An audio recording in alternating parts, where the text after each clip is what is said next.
Golden Harvest Studios, Hong Kong, Set 7, March 14, 1991, Thursday morning, 6:30 a.m.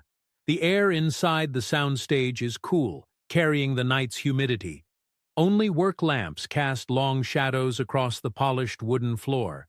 This is the quiet hour before the crew arrives, before the cameras roll, reserved for serious preparation.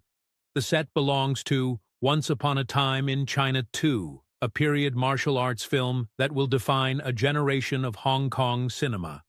Jet Li, at 28 years old, is already established in Asian cinema, but he is still proving himself, still refining his craft. He arrives early every morning, a habit from years of competition discipline. On this particular morning, he is not alone. Standing near the equipment rack, arms crossed, is Bolo Yeung. 60 years old, 5 feet 6 inches tall, 270 pounds of sculpted muscle that defies aging. His arms are thicker than most men's legs, his chest a wall of defined muscle. He wears simple training clothes, black pants, and a tank top that reveals the physique he has maintained through 5 decades of relentless training. Bolo Yeung is not part of this production, but his presence commands respect. He is a legend in martial arts cinema, the man who stood opposite Bruce Lee in Enter the Dragon. He holds legitimate black belts in multiple systems and has won bodybuilding championships against men half his age. In the Hong Kong film industry, when Bolo speaks about martial arts and real combat, people listen. Jet Li notices him, offers a respectful bow. Bolo returns it, then walks across the set. He stops 10 feet away, studies Jet Li. "I have been watching your films," Bolo says in Cantonese. "You are very fast, very acrobatic. Your wushu background shows clearly." Jet Li nods. "Thank you, Sifu. I try to honor the training." Bolo's expression does not change. But can it work against someone like me, someone with real weight, real structure, real resistance? The question hangs in the air, asked with genuine curiosity from a lifetime of testing martial arts against reality. Jet Li considers carefully. "I believe effective technique adapts to any opponent. Size and weight are factors, but not absolute advantages." Bolo nods slowly. "Good answer, but answers are just words. Bruce used to test them. That is how I learned to respect him. Will you test yours?" Jet Li understands what is being offered. An invitation from one generation to another, knowledge passed through direct application. "What kind of test?" Jet Li asks. Bolo walks to the equipment area, pulls a thick foam mat, and drags it to the center. He positions it vertically against a support beam, then stands with his back to it. "Simple test. You try to move me, full power, any technique. I will not block or evade. If you can move me backward with genuine force, your technique is real. If not, we both learn something." Jet Li processes the proposal. Bolo is offering himself as a target, 270 pounds of immovable mass, asking to be struck with full intention. It is the kind of test that reveals truth, that strips away choreography and performance and exposes the actual mechanical effectiveness of technique. Several senior stunt coordinators arrive early, drawn by both men's presence. They position themselves along the walls, understanding that something significant is developing. These are professionals who have worked with both fighters, and they recognize the weight of this moment. One will later describe the atmosphere as watching two grandmasters play a single move of chess. But what nobody anticipated was what Jet Li would say next. He does not move toward the mat or settle into a striking stance.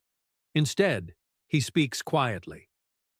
"Sifu Bolo, I appreciate the offer, but may I propose an alternative? You have proven your power for 50 years. Everyone knows you can absorb impact. But may I suggest a different test examining a different principle?" Bolo's expression shifts, intrigue replacing expectation. "Go on." Jet Li continues. Instead of me striking you, you push me. Full force. If you can move me backward, then structure alone is not enough. But if you cannot, then we explore a different aspect, not delivering force, but receiving it, becoming immovable through understanding, not mass. The room is completely silent. What Jet Li has just proposed inverts the entire dynamic. He is volunteering to be the target, asking a man twice his weight to attempt to move him. The stunt coordinators exchange glances.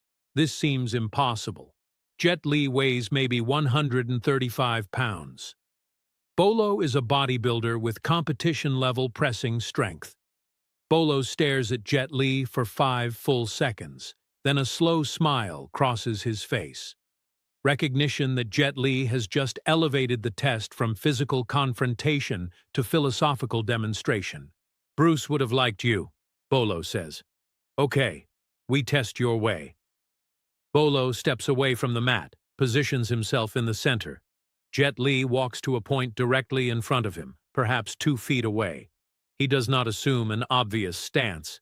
His feet are shoulder-width, knees slightly bent, weight distributed evenly. His hands rest naturally at his sides. His breathing is calm, measured. Bolo raises both hands, places his palms flat against Jet Li's chest at the sternum. The size difference is absurd. Bolo's hands are massive, covering nearly Jet Li's entire upper torso. Ready? Bolo asks. Jet Li nods once. Bolo pushes, not tentatively, but with genuine force. Jet Li moves perhaps 3 centimeters. His feet do not slide. His body tilts back slightly, absorbs the force, then stabilizes. Bolo's expression changes. He felt something unexpected. Not resistance in the conventional sense. Something like pushing against a tree rooted into the earth. He resets, adjusts his stance, and pushes again. This time he commits full body weight. 270 pounds of bodybuilder strength focused through 2 hands. Jet Li does not move, not backward, not side to side. His feet remain planted. The force Bolo is generating is substantial, but it is somehow being channeled downward into the floor, rather than driving Jet Li backward. The witnesses lean forward, trying to understand. One Wing Chun practitioner will later explain that Jet Li appeared to be demonstrating sung, releasing muscular tension to allow skeletal structure to transfer force directly into the ground. Bolo is breathing harder now, not from exhaustion, but from exertion. He steps back, shakes out his arms, stares at Jet Li with new eyes. How? You are not resisting with muscle. I can feel that. But you are not moving. Explain. Jet Li remains calm. It is not about being stronger. It is about alignment. Every joint stacked correctly. When structure is perfect, weight becomes less important. The ground holds me. I simply connect to it. Bolo nods slowly, processing. This is not theoretical. He just experienced it directly. He knows what 270 pounds of force feels like, and he knows Jet Li just neutralized it without apparent effort, without muscular engagement, without mass advantage.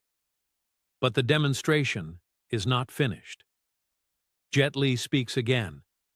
May I show you one more thing? A continuation of this principle? Bolo gestures his assent. Jet Li raises his right hand, extends his index finger, and places the tip gently against Bolo's right wrist. The contact is minimal, barely any pressure. To observers, it looks insignificant. Then Jet Li's finger moves. Not pushing, not striking, just a slight rotation, perhaps 5 degrees. And Bolo's entire structure collapses. His balance shifts forward, his feet stutter step to catch himself. He does not fall, but is forced to remove his hands and step back. The witnesses later disagree about what they saw. Some insist Jet Li must have pushed invisibly. Others claim Bolo allowed it. But Bolo himself, in private conversations years later, is unambiguous. He describes feeling his balance vanish through precision, not force, as if Jet Li had found some invisible seam in his structure and opened it. The soundstage remains quiet. Bolo stands, breathing, then looks at Jet Li with mutual recognition. He steps forward, extends his hand. Jet Li takes it. The handshake is firm, honest. Bruce told me the best martial artist is not the one with the most power or speed. The best understands principles so deeply that those things become tools, not goals. He looks at Jet Li. You understand. I can see that now. Jet Li bows deeper. You honored me by testing this, Sifu. Bolo shakes his head. No. You honored this art by proving it still works, still matters. The crew begins arriving. The moment dissolves into memory. Bolo and Jet Li sit together on equipment cases, continuing to talk about training methods, philosophy, the responsibility of preserving knowledge while allowing evolution. The stunt coordinators say nothing publicly, but in private, in training halls across Hong Kong, the story spreads as these stories always do. It is told in different versions. Some emphasize the physical impossibility. Some turn it into legend. But those who were actually present remember the silence, the focus, the absolute absence of ego. They remember two masters, separated by generation, finding common ground through mutual exploration of truth. Years later, when Bolo is asked about Jet Li, his response is always the same. That young man has something special, not just skill, understanding, the kind Bruce had. And Jet Li, when he speaks about the older generation, always mentions Bolo with particular reverence, not because of fame or physical presence, but because of that morning when someone from Bruce Lee's era looked at him and saw a continuation. The demonstration was never filmed. No photographs exist. The only evidence is testimony, and accounts diverge the way memory does when processing something significant. But the impact is undeniable. From that morning, Bolo and Jet Li's relationship became mutual mentorship. Bolo shared stories, technical insights, perspective on navigating the industry without compromising integrity. Jet Li represented the evolution Bolo wanted to see, proof that the next generation could honor tradition while pushing boundaries. Golden Harvest Studios, Set 7, March 14, 1991. 20 witnesses, 1 test, 3 seconds of applied force that could not move 135 pounds. 1 finger that destabilized 270 pounds.